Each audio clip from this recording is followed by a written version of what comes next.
au niveau d'une religion de pratique sociologique, de tradition chrétienne que l'on maintient, à ce niveau-là, je dis, il n'y a pas de solution.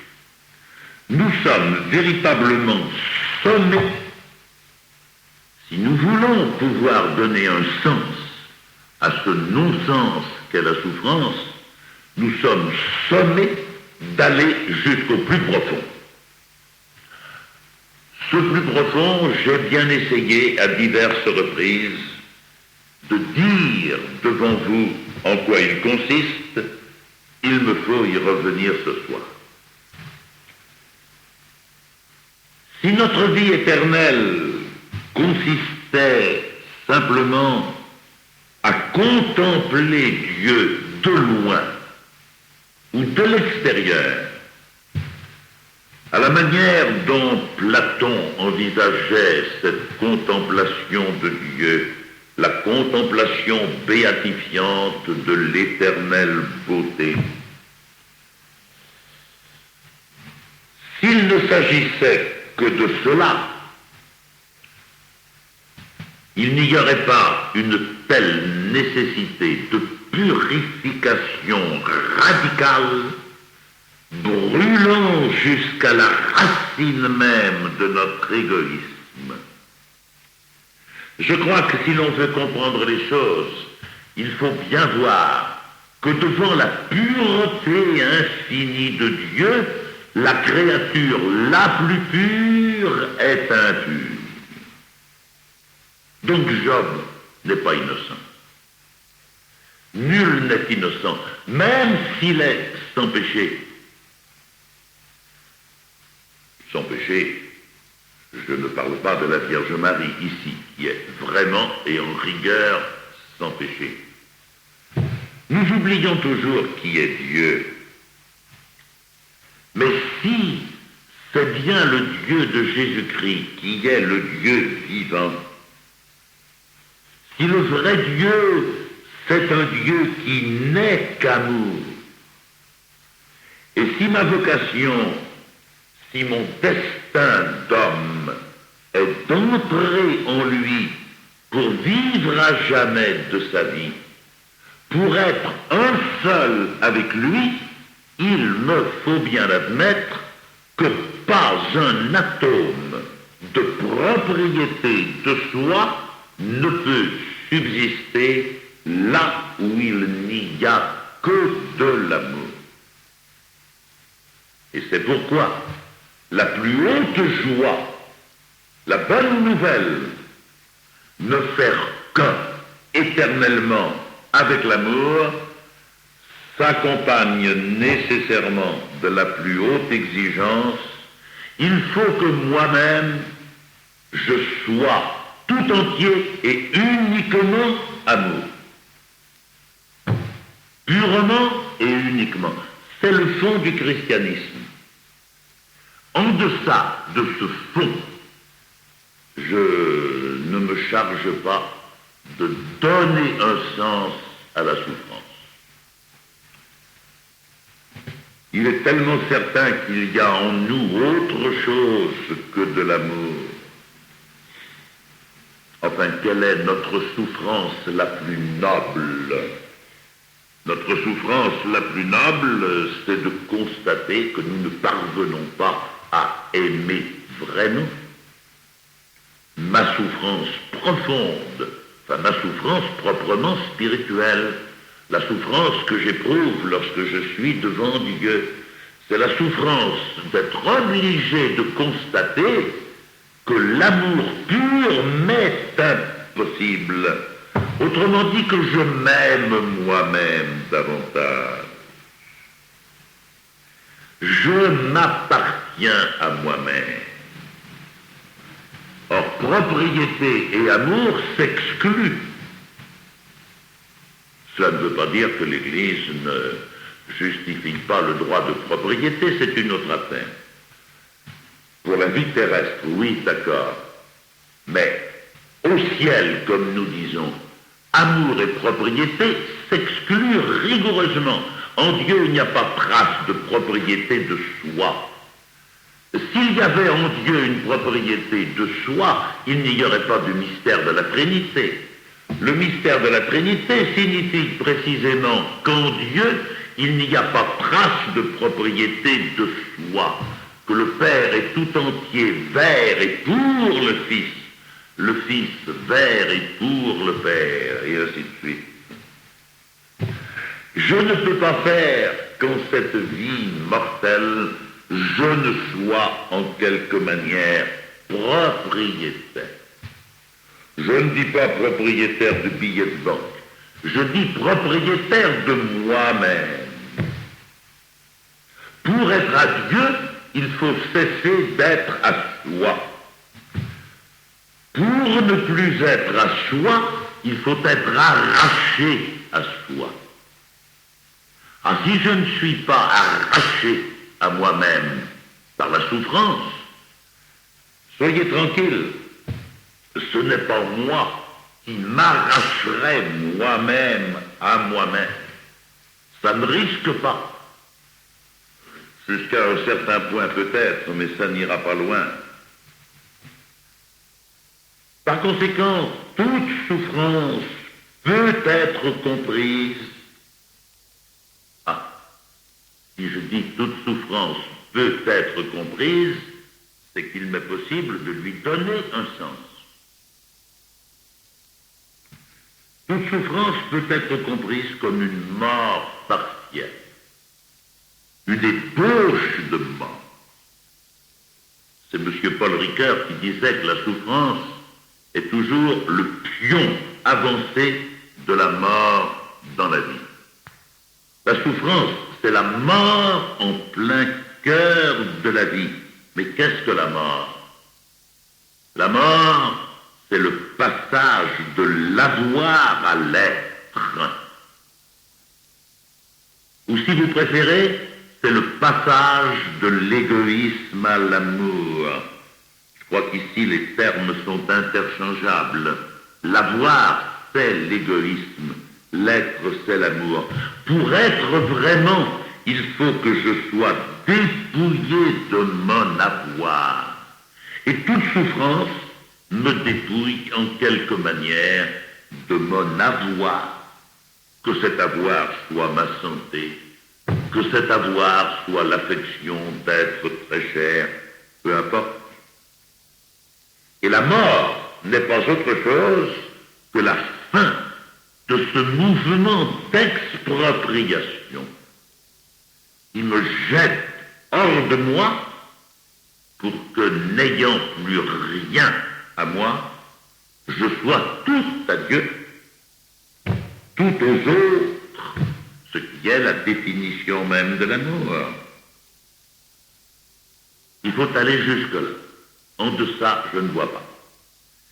Si la souffrance n'est pas en quelque manière un purgatoire, il faut affirmer qu'elle est purement et simplement un scandale.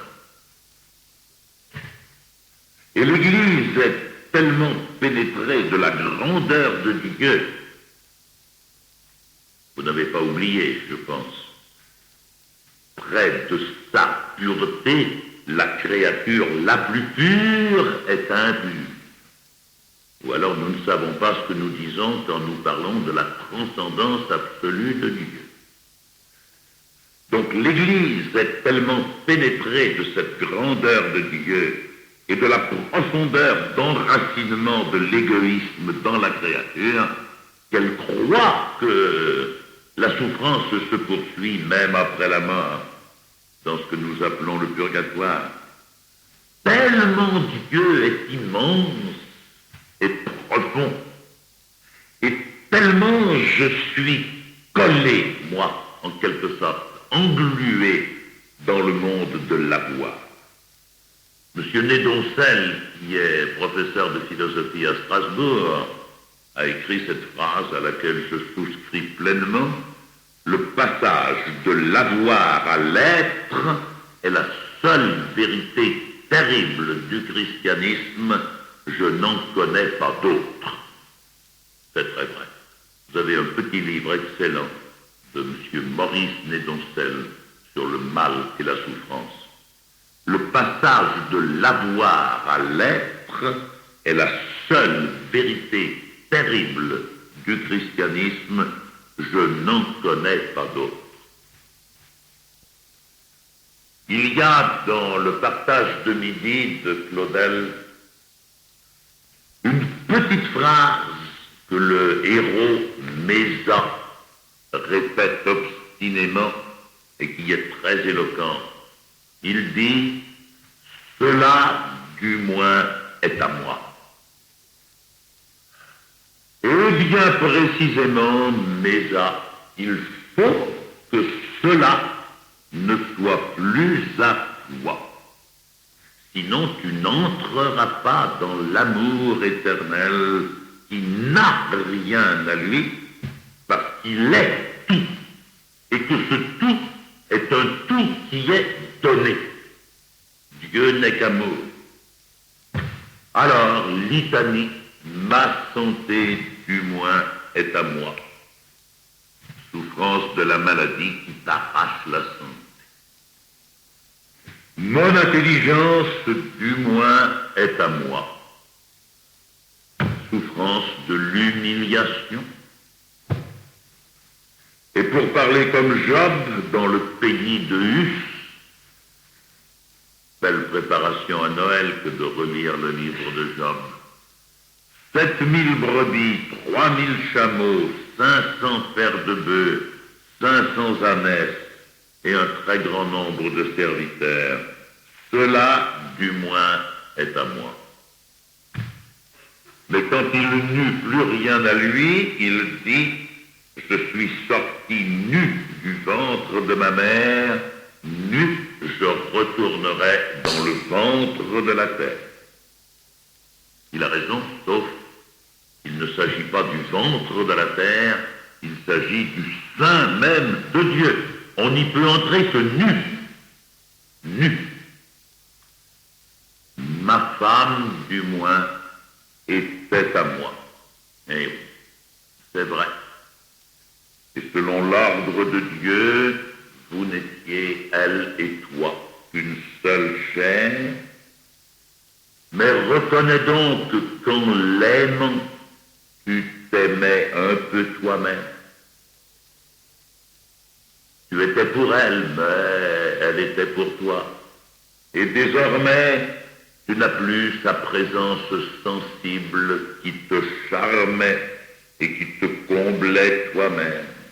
Alors maintenant, tu l'aimes, elle, sans t'aimer aucunement, toi. Mon enfant, du moins, était à moi. Ma mère et sa tendresse étaient à moi. Voici tous les deuils. Mon succès était à moi. C'est l'échec. Mon passé était à moi. Et oui, et voici que je deviens vieux et que mes facultés commencent à s'altérer.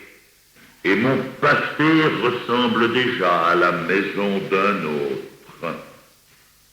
Ma vie, du moins, était à moi.